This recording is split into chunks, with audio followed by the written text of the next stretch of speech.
Shalom, shalom, Shabbat shalom a todos, amados, que el Eterno les bendiga. Gracias al Eterno porque nos permiten este día de Shabbat, pues conectarnos y hablar un poco de Torah en este día. Y doy gracias a Hashem porque Él es bueno con nosotros y como dice su palabra, para siempre es su misericordia. También dice el Salmo 118:24, este es el día que hizo Adonai, nos alegraremos y nos gozaremos en él. Este es el día que hizo Adonai. Nos alegraremos y nos gozaremos en él, ¿verdad? El día de Shabbat es un día Kadosh para el Eterno y para su pueblo y para los justos de las naciones que abrazan la fe hebrea y que deciden, ¿verdad?, seguir las pisadas del maestro Yeshua, el rabino Yeshua. Estamos, ¿verdad?, en este día de Shabbat, pues, estudiando la parashá Balak, que significa devastador, en el libro de Números, la parashá número 40. Devastador número 23, ¿verdad? Nos habla de este personaje Balak, rey de Moab, que estaba inundado de temor, de miedo hacia el pueblo de Israel, tenía temor del pueblo de Israel, ya que ellos estaban acampados y él los veía como un pueblo, ¿verdad? Lo veía como una amenaza para él, ya que venían conquistando los reinos y ellos estaban atravesados, ¿verdad? Allí, y él pensaba que Israel también venía contra ellos para destruirlo y le tenía mucho temor. Y así que con ese miedo que él tenía hacia el pueblo de Israel, contrató o le pagó al profeta Balaam, o en hebreo se dice Bilam, ¿verdad? Para que maldijera al pueblo de Israel, porque los vio tranquilo allí, pero los veía como una amenaza. Él dice que este pueblo va pasando por nuestro pueblo y va a arrasar con todo como la oveja se come el pasto. Creía que Israel, ¿verdad?, iba a acabar con Moab, con todas las regiones, y esto realmente los vio como una amenaza. Hoy en día se está viendo, ¿verdad?, al judaísmo como una amenaza, a las religiones, especialmente al cristianismo, se ve como una amenaza. Como Balak, ¿verdad?, rey de Moab, sentía que Israel era una amenaza, ¿verdad?, una fobia hacia Israel. Israelfobia se llama esto, podríamos decir Israelfobia. Hay muchos tipos de fobia, pero Balak temía a Israel. Hoy en día podemos ver un miedo, un temor hacia el judío, hacia el judaísmo, la fe hebrea, hablar de la fe hebrea, creer que Yeshua era judío, todo eso es un miedo, un terror, una fobia que se le tiene. El cristiano tiene una fobia a conocer esta verdad, estudia la Biblia desde el punto de vista griego, no desde el punto de vista hebreo. Que realmente hay mucho que ver y entender en el contexto hebreo en cuanto a la Torah. Pues sí, este es el programa número 25 de Derribando Fortalezas y Murallas para avanzar al siguiente nivel. Y aquí veo algo importante, ¿verdad? En este programa quiero hablar un poco de lo que es, ¿verdad?, el miedo, el temor que se tiene, ¿verdad? Y que nos impide avanzar, crecer, avanzar al siguiente nivel por temores que nos controlan. Vemos a Balak controlado por el miedo y esto lo paralizó. Tanto así que no hallaba cómo pelear, cómo ir contra Israel con su ejército. Y no se confió en eso, sino que contrató a Bilán, que era un experto en brujería, en hechicería. Dice que era profeta, pero era un falso profeta gentil que simplemente veía la condición de las personas o sabía lo que le esperaba a esa persona y se lo declaraba en su cara, y como pasaba así, entonces lo tenían como alguien muy grande. Él sabía que Balak iba a ser el rey de Moab y se lo dijo y lo declaró como una bendición para él, que sería rey de Moab. Entonces, cuando se cumplió esto, Balak, el rey de Moab, lo tuvo en alta estima porque vio que lo que él dijo se cumplió, pero era porque ya él sabía que eso se veía venir y él se lo declaró. Entonces, así es la hechicería, la brujería trabaja de esa manera. Simplemente saben cosas y se lo dicen a la gente, y como pasa, entonces la gente lo pone en alta estima. Entonces este rey, ¿verdad?, con sus miedos y sus temores, contrata a este hombre para que esto maldiga al pueblo de Israel. Y Balán, como amaba el dinero, amaba la riqueza, amaba las posesiones, un lingote de oro, si era por un lingote de oro podía maldecir al que la persona le dijera que maldijera, o por un mismo lingote de oro podía bendecir a la misma persona que maldijo si le pagaban un precio más alto. sea, a él no le importaba a quién bendecir, a quién maldecir, con tal él tuviera su pago, su recompensa.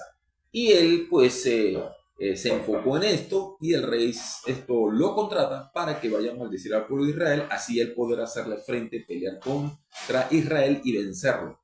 ¿Verdad? Como le dije anteriormente, esto hoy en día hay una fobia hacia el pueblo de Israel, hacia la fe hebrea, leer una Biblia hebrea, la Torá, hablar de Pentateuco, hablar de la ley. Al cristiano le tiene fobia, le da miedo, ni siquiera se acercan a alguien que tenga la fe hebrea y lo vetan, lo ponen allí. No, no te acerques a esa persona, es como si tuviera COVID, como si estuviera enfermo, si tuviera una enfermedad contagiosa, y no se acerca a esta persona. Entonces, así era, ¿verdad? Así era Balaam. Balaam tenía temor hacia el pueblo de Israel y yo creo que esto está sucediendo. El mismo espíritu de Balac se está manifestando hoy, donde muchas personas tienen fobia hacia el pueblo de Israel y prefieren maldecir al pueblo de Israel, quizás de manera indirecta.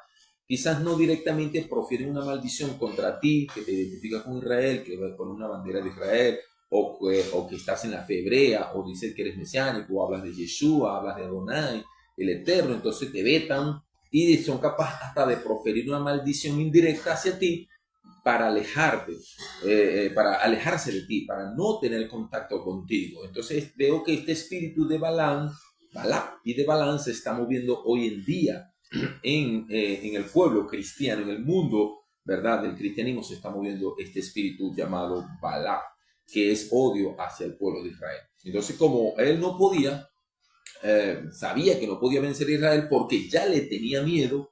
En cambio, Moisés también tenía temor de ciertos reyes con quien iba a pelear.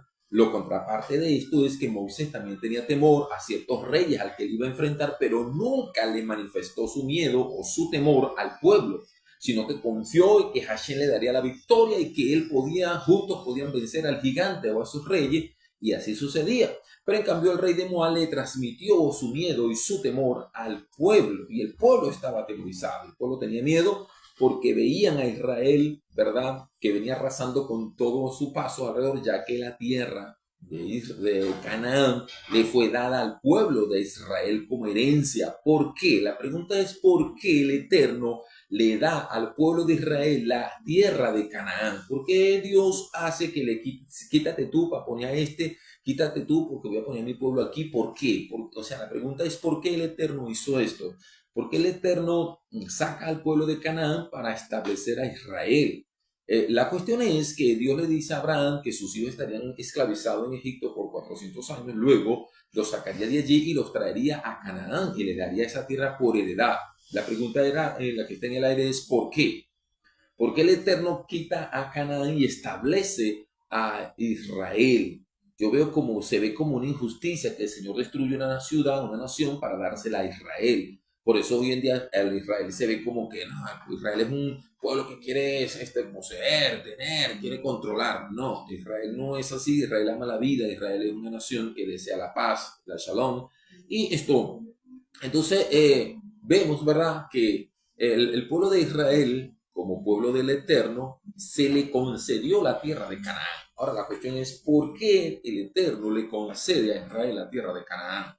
Dice en el libro de Génesis que Dios le dice a Abraham que le daría la tierra de Canaán porque que todavía no se la daría, sino que 400 años después se la daría porque el pecado de Canaán no había llegado al colmo, o mejor dicho, al límite, hasta que rebase la copa. Por eso debía estar el pueblo de Israel esclavizado o viviendo en Egipto por 400 años, 400 y pico de años.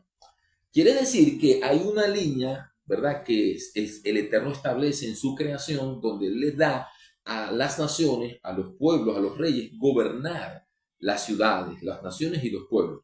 Pero cuando el Eterno ve que los gobernantes o líderes de una nación sobrepasan esos límites, entonces el Eterno actúa y comienza a defender su creación. O sea, esto es mío, yo te dije a ti que me administrara esta tierra, esta nación, este pueblo, pero tú te pasaste la raya. Hay una línea roja que el Eterno creó allí, que cuando los gobernantes o líderes de la nación pasan esa línea, entonces el Eterno actúa. y la misma naturaleza actúa y dice que vomita a sus habitantes. La tierra cuando ve que se violan esas líneas, se pasan esas líneas rojas, los líderes, el hombre que vive en los países, naciones que violan esas líneas rojas o las pasan, entonces la misma tierra se agita y la tierra tiembla, se estremece, la tierra salen volcanes, echa lava, deslave, inundaciones, terremotos, porque la tierra está vomitando a sus moradores. La palabra vomitar, ¿verdad? Es algo que es natural en nosotros, nuestro estómago, es cuando comemos algo, ¿verdad? El estómago, si le cae mal, él trata de vaciarse o botar aquello que le está haciendo daño y lo vomita. Entonces la tierra, cuando ve que sus habitantes le están haciendo daño a los animales, a la naturaleza, a la creación del Eterno, ella actúa a favor del Eterno y se conmueve y vomita a sus habitantes. Entonces el Eterno le dice a Abraham que el pecado del pueblo de Canaán no había llegado al colmo, o sea, en otras palabras, al límite.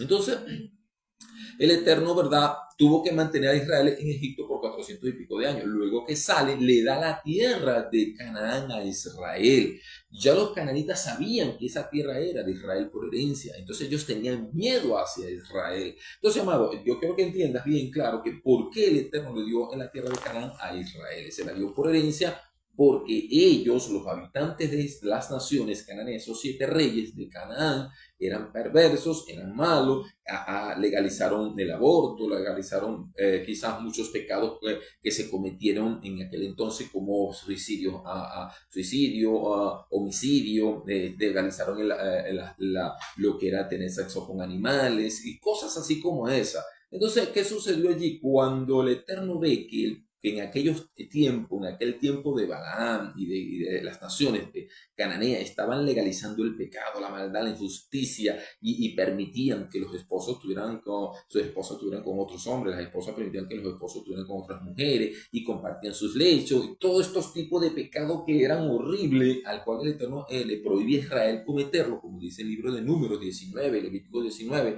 dice una serie de pecados que se cometió en Canaán y le dice a Israel, ustedes no van a hacer así. Ustedes van a entrar a poseer la tierra, pero los pecados que ellos hacían, ustedes no lo van a hacer.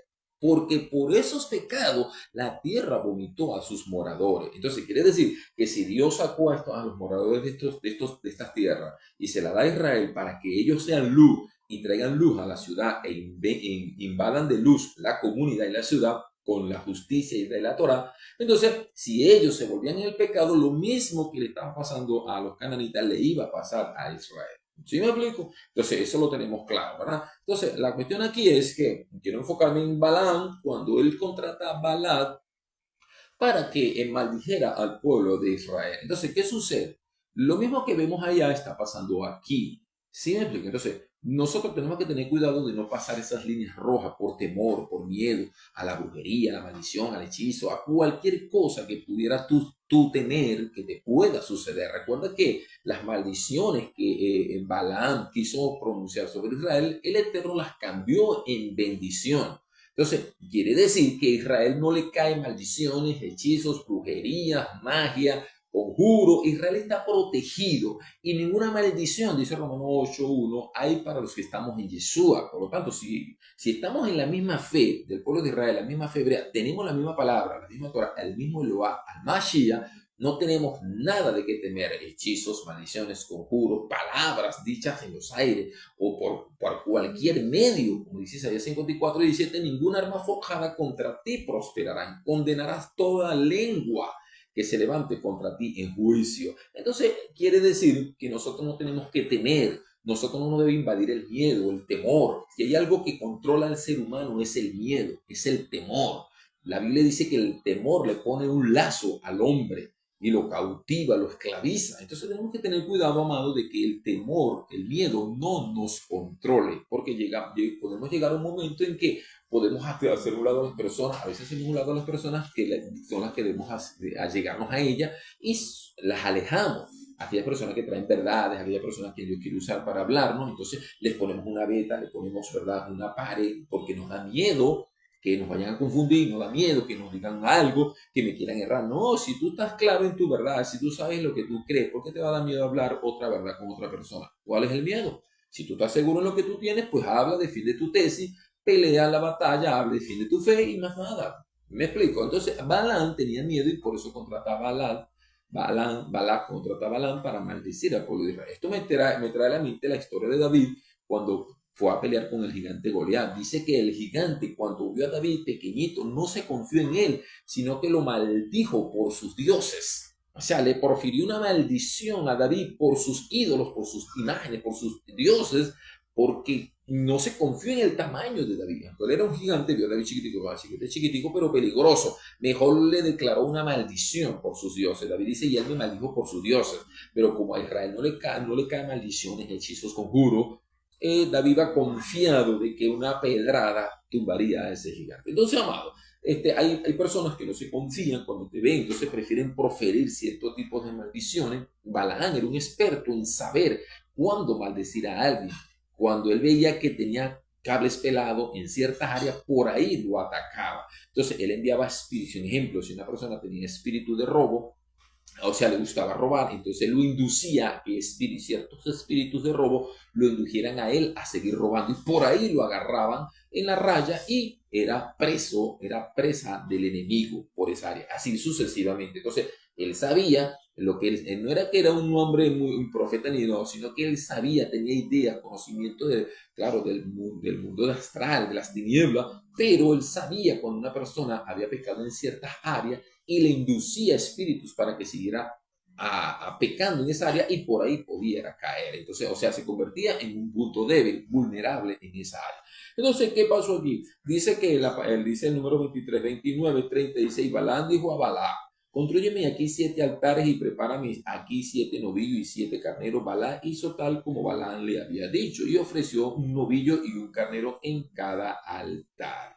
Dice, prepárame aquí 7 altares. Prepárame, ¿verdad? 7 altares equivalen a ¿qué? 7 altares, 7 novillos, 7 carneros. 7 por 2 serían 14 animales que fueron muertos para que supuestamente le bajara la palabra profética a Balaam y él pudiera darle la palabra a Balaam y maldecir al pueblo de Israel. Entonces date cuenta que hubo un precio que se hizo para que la palabra viniera a Balaam. Entonces la pregunta aquí es, ¿cuánto estamos dispuestos nosotros a pagar para obtener una palabra del cielo en su tiempo? ¿Cuánto estamos nosotros dispuestos a pagar?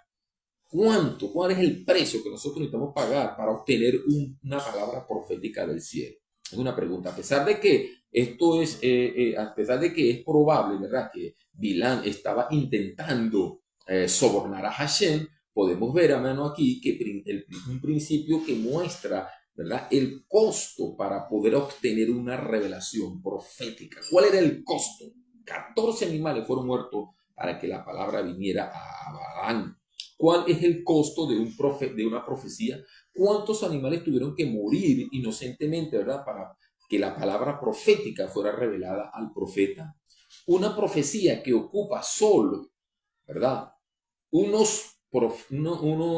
profecía que ocupa solo unos versículos de la Torá, la palabra profética es muy costosa. O sea, para que Dios pudiera mostrarle lo que él quería, una palabra profética, entonces tuvieron que morir 14 animales. Entonces, ¿qué estamos nosotros como hombres de Dios, como siervos de Dios, como mujeres que son verdad de Dios?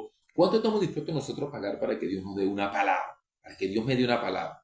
¿Ah? Entonces, este texto, ¿verdad?, nos enseña que la profecía es una combinación entre la voluntad divina y el sacrificio del hombre. Es la voluntad divina con el sacrificio del hombre. Bilán sabía muy bien que era necesario un gran sacrificio para poder ser un canal para la palabra profética. ¿Estamos, verdad, dispuestos a sacrificar tanto como los 14 animales para obtener profecía en nosotros? ¿Queremos profecía? ¿Cuánto estamos dispuestos a sacrificar para ello? ¿Cuánto estamos nosotros dispuestos a sacrificar? ¿Cuánto tiempo? ¿Estás dispuesto a ayunar, sacrificar horas de oración y las horas de tus sueños de noche para poder ser un canal para el Eterno?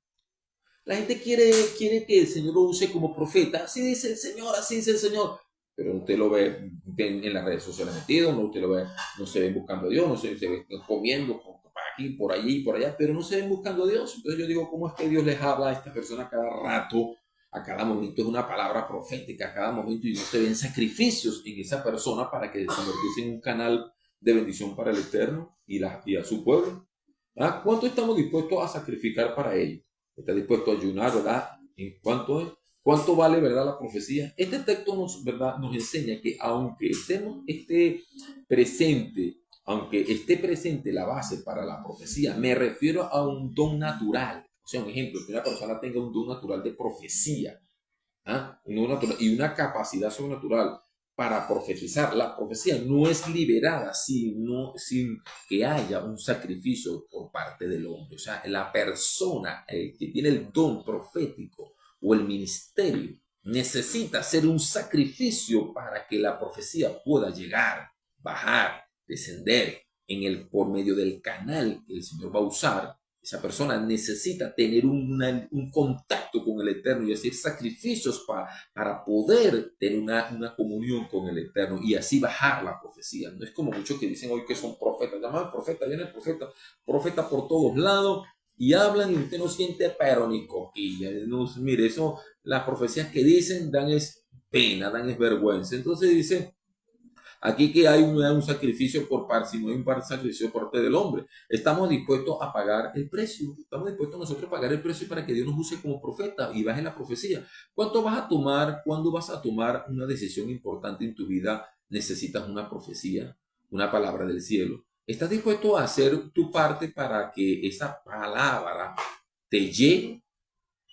El propósito de nuestra ofrenda no es sobornar al Eterno, sino para que nos humillemos y nos preparemos para poder recibir las señales que nos llegan del cielo. O sea, la ofrenda que yo voy a darle al Eterno puede ser mi vida, puede ser mi tiempo, mi abstenerme de comer, puede ser quizás hasta un dinero en efectivo, lo que yo quiera darle al Eterno como ofrenda, lo que Él me pida. Entonces yo seré, ¿verdad? Yo seré un sacrificio para Él. Yo seré un sacrificio para Él de manera que Él pueda usarme como un canal de bendición. Entonces las manifestaciones sobrenaturales son resultado de grandes sacrificios en el pueblo. ¿Por qué hubo tanta manifestación en la salida de Egipto? ¿Por qué? O sea, ¿cómo se movió tanto el poder del Eterno cuando Él sacó al pueblo de Israel de Egipto? Ah, es verdad, porque había 400 años de oración y clamor para la liberación. ¿Cuántos años duró el pueblo de Israel clamando para que el Eterno los sacara de Egipto y los liberara? 400 años orando, clamando, intercediendo, haciendo sacrificios. Fueron muertos, golpeados, maltratados, vituperados, lacerados, latigados, de mil formas. Y ellos clamaban al Eterno. Por eso se manifestó una Shekinah gloriosa cuando el Eterno liberó al pueblo de Israel de Egipto, con señales y prodigios portentosos, que se abrió el mar rojo en dos, ¿verdad? Las 10 plagas que vinieron a Egipto. Todo lo que se manifestó fue porque hubo sacrificio, hubo oración, hubo clamor, hubo intercesión, hubo quizás ayuno. ¿Cuántas cosas hizo el pueblo de Israel? Hoy en día la gente quiere que Dios haga algo por su vida, por su casa, por su familia, pero no hacen sacrificio. Hay gente que me dice, pastor, yo quiero que usted por mi matrimonio que se me esté echando a perder, que ahora haga una oración. Yo digo, mira, no creas que una oración va a salvar tu matrimonio. No creas que una oración va a hacer algo. No, porque eso lleva años. Para destruir un matrimonio es de años. Golpes duros, maltratos, tantas cosas que golpean el matrimonio que se derriba. Entonces hay gente que cree que con una oración Dios va a restaurar su matrimonio y eso no es así, porque hay que pagar un precio, hay que pagar ¿verdad? A un precio alto para que el sacrificio, para que el Eterno se pueda mover. Entonces así es con una enfermedad, así con un dolor, así con X. Oye, una persona, dice, Elías era un hombre con pasiones semejantes a las nuestras, lloró fervientemente para que no lloviera en la tierra por 3 años y 6 meses y no llovió. Luego oró y llovió y la tierra produjo fruto. Eso lo dice el libro de Santiago Jacobo capítulo 5, verso 18. Entonces, Elías era un hombre que tenía pasiones como las nuestras, pero era un hombre que vivía apartado para el Eterno, escondido en cueva, fue privado de muchas cosas, de privilegios que nosotros hoy podemos disfrutar. Él no las disfrutaba, porque él estaba apartado, separado, pero era un hombre que cuando hablaba caía fuego del cielo, descendía fuego del cielo. ¿Por qué? Porque hacía sacrificios para el Eterno. Sacrificios, hay muchos tipos de sacrificios, ¿verdad? Pero uno de los sacrificios es santidad. pero sobre todo santidad, apartarse del pecado, apartarse de lo malo, apartarse de las cosas que al Eterno no le agrada, las que al Eterno no le agradan, no las que yo creo que a mí no me que al Eterno no le agrada. Saber, si estudio la palabra, sabré qué es lo que le agrada al Eterno, qué es lo que no le agrada al Eterno. Dice, ¿por qué vino el Espíritu en medio de grandes manifestaciones en Hechos capítulo 2? Allá en Shabúa, en Hechos capítulo 2, dicen, segundo era el Pentecostés, pero esa era la fiesta de Shabúa. Estaban allí reunidos orando, habían 120 personas, quizás habían hasta 500 personas orando, porque a Yeshua se le pareció más de 500 personas, estaban orando allí, y quizás muchos comenzaron a ir, se fueron, hasta que quedaron 120, estaban 120 llorando, intercediendo, 10 días orando, 10 días clamando. Yeshua le dijo, no se vayan de Jerusalén, Lucas 24:49, no se vayan de Jerusalén, quédense aquí hasta que sean investidos con el poder de lo alto. O sea, era necesario que se quedaran allí. Por eso les digo que quizás habían 500, la Biblia no lo dice, yo estoy especulando allí, pero quizás estaban 500 personas, pero comenzaron a irse, y se quedaron 120 hasta que vino la Ruach HaKodesh y cayó sobre ellos y fueron llenos de la Ruach, pero estaban haciendo sacrificios, 10 días de sacrificio en oración e intercesión, desde que se fue Yeshua en la cuenta de los meses, el día 40, ¿verdad? Hasta Pentecostés, 50 días. Entonces cayó la rúa y fueron llenos de la presencia, pero es porque estaban orando, no estaban comiendo, no estaban perdiendo su tiempo. Por eso dice, porque por los 10 días, ¿verdad?, de ayuno y oración que la congregación estaba haciendo para prepararse para el día de Shabúa, cuanto más costoso sea el sacrificio, con más poder se manifiesta la palabra profética. Cuanto más costoso sea el sacrificio, con más poder se manifiesta la palabra profética. Busquemos, ¿verdad?, la verdad que viene del cielo con todo nuestro corazón y estemos dispuestos, amados hermanos, aleluya, a pagar el precio, no solamente para obtener la verdad, sino andar por ella. Muchos quieren que Dios les hable, que les diga que es lo que tienen que hacer, pero no están dispuestos a pagar un sacrificio, no están dispuestos a pagar el precio para que el Eterno los pueda usar. Entonces, Dios no va a usar vasos sucios. La Biblia dice que en una casa grande hay muchos utensilios, uno de madera, otro de oro, otro de plata, otro de barro. Unos son para usos viles, otros para usos honrosos. Entonces, el que se limpie de todas estas cosas será un instrumento útil para el Señor, dispuesto para toda buena obra. Entonces, quiere decir que si yo quiero que el Eterno me use, debo hacer mi parte, presentar mis sacrificios al Eterno para que Él me pueda usar. Entonces Balaam, ¿verdad?, contrata a Bilam, Balak contrata a Balaam para que maldijera al pueblo de Israel. Le hace unos sacrificios y, ¿verdad?, algo que me llama mucho la atención de Balaam es que Balaam era hijo de Zippor era descendiente de Esaú, y venía, ¿verdad?, de el odio que sentía Esaú hacia su hermano Jacob porque le robó la primogenitura y le cambió, ¿verdad?, la bendición por allá por un plato de lenteja, ¿verdad? Primero le cambió la bendición por un plato de lenteja, luego le robó la bendición del padre hacia él. Entonces este odio que nunca perdonó a Esaú hacia su hermano Jacob fue transmitido a su generación, a sus hijos, hasta que Bilam, ¿verdad?, crece con aquel odio, aquella rencilla hacia el pueblo de Israel, y pues estaba dispuesto a maldecir al pueblo de Israel porque tenía motivos, ¿verdad? Y vemos aquí un familiar, vemos los motivos de querer maldecir al pueblo de Israel. Bueno, hermano, que el Eterno les bendiga. Esta es la palabra que quería hablarles hoy. Quiero hacer una oración por ustedes para que el Eterno les bendiga y les conceda su gracia. Padre eterno, soberano Adonai, Baruch atah Adonai, Elohim melech haolam. Bendito eres tú, eterno Dios todopoderoso, Rey del mundo, que nos ha apartado con tus preceptos y nos ha ordenado hacer el estudio de la Torá. Te pido, Adonai, que bendigas a tu pueblo, Adonai todopoderoso, y que derrames tu bendición sobre este pueblo que quiere y anhela conocer la verdad. Revélate a esta ciudad, revélate a este pueblo, revélate, Señor, en estas comunidades, revela tu verdad a este pueblo, Señor, que se ha establecido tu reino mesiánico en Cabudare y que tu gloria se deje ver de norte a sur, de este a oeste, y se ha establecido tu reino mesiánico, aleluya, en cada corazón, vida, familia, niños, jóvenes, ancianos, matrimonios, hogares. En cada lugar se ha establecido el reino mesiánico de Yeshua. Establece tu reino con poder. Establezco tu reino en esta ciudad. Venga tu reino, como dice el Padre nuestro. Venga tu reino, Abba. Venga tu reino, venga tu reino. Hágase tu voluntad en Cabudare, así como en el cielo, aquí en esta ciudad. Adonai, y que esta fe hebrea pueda ser, aleluya, notorio en todo alrededor. Establecemos, Señor, Kehilá, establecemos Beit Knesset, establecemos sinagogas en nuestra ciudad, en el Beshem Yeshua, Hamashiach, ha llegado la salvación, ha llegado el reino de Adonai a lugares, ha llegado el reino de Adonai a esta ciudad, ha llegado el reino de Adonai a nuestra ciudad para vecino, y yo declaro establecido tu reino, cortado, arrancado, arraigado, desarraigado el sistema religioso pagano, en el nombre de Mashiach Yeshua, y establecido el reino de Adonai aquí en Caudare, como dice Jeremías 1:10, aquí puesto para arrancar, arruinar, derribar y destruir, aleluya, el reino de las tinieblas, pero también para establecer, a sembrar y establecer el reino de Adonai en esta ciudad. Se ha establecido el reino del Eterno en Palavecino, en el estado Lara, en Venezuela, y que la gloria de Adonai se deje ver de norte a sur, de este a oeste, y se establezca la Shalom de Adonai en todo nuestro territorio. Padre, bendice mi ciudad, que estas calles sean inundadas de tu divina presencia y que tu luz brille en nuestra ciudad. Cambia la historia de mi ciudad.